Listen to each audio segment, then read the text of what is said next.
ఈరోజు మనం AC mechanic కలవడానికి వచ్చాం. ఈ రోజుల్లో ఏసీ లేనిదే ఎవరు ఉండలేరు ఈ అందరికీ. అది ఇంట్లో ఉన్న ఏసీని ఎలా మెయింటైన్ చేయాలి, ఎలా జాగ్రత్తగా కాపాడుకోవాలన్నది ఈరోజు మనకు ఆయన చెప్తారు.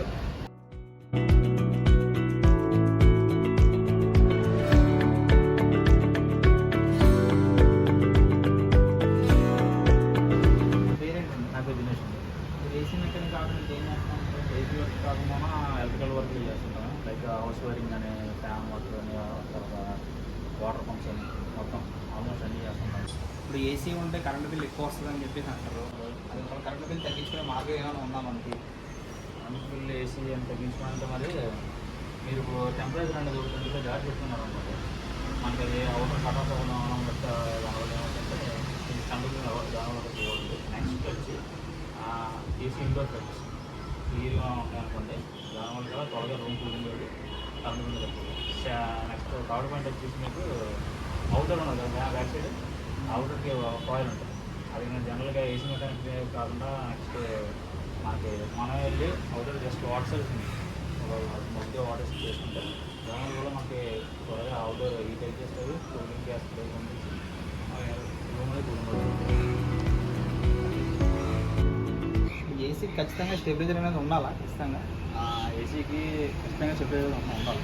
ఎందుకంటే అది హై వోల్టేజ్ లో వోల్టేజ్ వచ్చినప్పుడు స్టెబిలైజర్ అనేది కంట్రోల్ చేసుకొని మన మదర్ బోర్డ్ ఏదైతే ఉన్నదో ఏసీ బోర్డ్లోనే దాన్ని ప్రాబ్లం రాకుండా చూసుకుంటుంది అన్నమాట. First thing. సెకండ్ థింగ్, స్టెబిలైజర్తో పాటు ఎర్తింగ్. ఎప్పుడైతే మనకి హై వోల్టేజ్ రీచ్ అయిపోయిందో స్టెబిలైజర్ అనేది కంట్రోల్ చేయలేకపోయిందో గ్రౌండ్ అనేది రావడానికి మ్యాక్సిమం ఎర్త్ అనేది కన్ఫర్మ్గా ఉండాలన్నమాట. ఇంట్లో ఏసీ మెకానిక్ లేకుండా ఎలా మెయింటైన్ చేయొచ్చు? ఏసీ మెకానిక్తో పని లేకుండా. ఓకే, ఏసీ మెకానిక్తో పని లేకుండా అంటే ఫస్ట్ ఆఫ్ ఆల్ మనకి ఇండోర్ ఫిల్టర్స్ అనేవి ఉంటాయి, అవి క్లీన్ చేస్తాం ఫస్ట్. సెకండ్ థింగ్ వచ్చి అవుటర్ కండెన్సర్ కాయిల్ అనేది ఉంటుంది back side, fan box back side. అది దాన్ని ఏం లేదు, జస్ట్ వాటర్ సర్వీసింగ్ చేసుకుంటే అప్పుడు మనకి కూలింగ్ అనేది తిరుగుతుంది, ప్లస్ ఏంటంటే మనకి కొంచెం కరెంట్ బిల్ అనేది కంట్రోలింగ్ వస్తుంది. ఏసీకి వచ్చిన రిపేర్ ఏంటి అసలు? ఇది వోల్టర్స్ 1.5 నాన్ మీటర్ ఏసీ అండి. ఇది యాక్చువల్లీ ఇది ఏమైందంటే కంప్రెసర్ పోయింది. దానివల్ల ఏం చేసామంటే ఇప్పుడు మనం కొత్తగా కంప్రెసర్ వేసి మొత్తం ప్రదిచ్చి హోల్డ్లో పెట్టాం ప్రజెంట్. నెక్స్ట్ వచ్చి ఫిక్స్ చేసి ప్రయత్నం చేయాలి. ఈ రోజుల్లో ఇన్వర్టర్ ఏసీలు ఎక్కువ వాడుతున్నారు. ఇప్పుడు ఇన్వర్టర్ ఏసీకి నాన్ ఇన్వర్టర్ ఏసీకి అసలు తేడా ఏంటి? అసలు ఎందుకు ఇన్వర్టర్ ఏసీ అందరూ ప్రిఫర్ చేస్తున్నారు అసలు?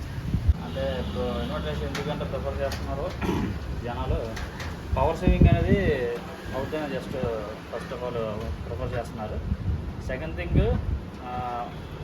కూలింగ్ విషయంలో కూడా అవి కూడా ప్రాబ్లం కదా. దాంట్లో గ్యాసెస్ చేంజ్ చేశారు, చాలా మార్పులు అనేవి జరిగాయి అందులోనే.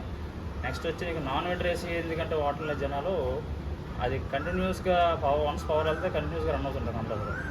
అది ఒక కట్ ఆఫ్ అనేది ఉండదు, కట్ ఆఫ్ అనేది ఉంటుంది. కాకపోతే మనకి ఒక కంట్రోల్ వన్స్ అవుటర్ రన్నింగ్ అది మటుకు మోటార్ రన్ అయినట్టు కంటిన్యూస్గా, అందువల్ల బిల్ అనేది మనకు వస్తుంది.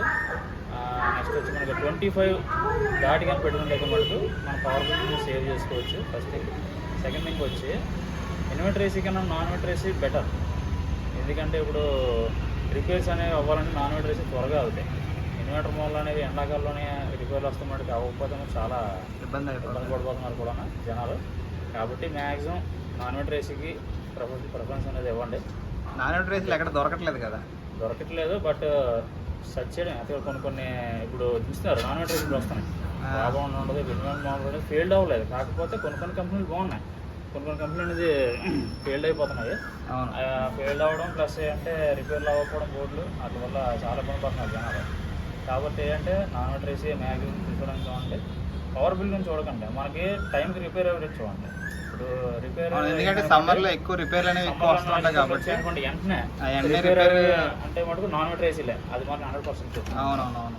కాబట్టి నేను ఎప్పుడు మా ఫ్యామిలీ మెంబర్స్ కానీ కస్టమర్స్ కానీ ప్రిఫర్ చేసి మీ కస్టమర్కి ఎప్పుడు నాన్ ఇన్వర్టర్ ప్రిఫర్ చేస్తాం. మ్యాక్సిమం నాన్ ఇన్వర్టర్ దొరకని పక్షాన అప్పుడు ఫలానా కంపెనీ తీసుకోండి, ఇన్వర్టర్ మాల్లో కంపెనీ అది చెప్తాను.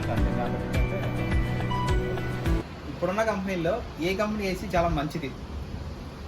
ఇప్పుడున్న కంపెనీలో మంచి ఏసీ అంటే అది ఇన్వర్టర్ మాల్లో ఉన్న ప్రజెంట్ సిచ్యువేషన్ అయితే మరి ఎల్జీ ఆర్ మిస్టిబుసి ఆర్ డైకెన్. డైకింగ్ చాలా మంచిది.